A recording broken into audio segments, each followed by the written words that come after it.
The writer, Little Poets.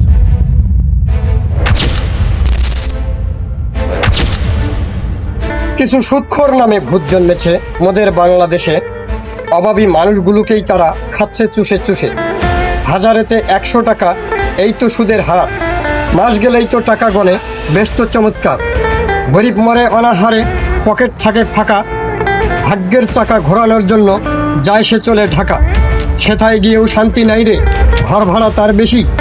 কেমন করে থাকবে বলো, গরিবের মুখে হাসি। সুদখোরেরা সুদের টাকায় ফিটিং ফাটাং চলে। সুদের টাকা শোধ করিতে বুক ভেসে দেয় 2 নয়নের জলে। সুদের টাকায় সুদখোরেরা করছে গাড়ি বাড়ি। সুদের টাকা শোধ করিতে কত গরিব সংসারে হাজারি। সুদের টাকা সুদখোরেরা ভালোই চলছে ভাই। সুদখোরদের মনে কিন্তু দয়া মায়া নাই। ধন্যবাদ সবাইকে। আল্লাহ হাফেজ। ক্ষুদ্র কবি জহুরুল ইসলাম।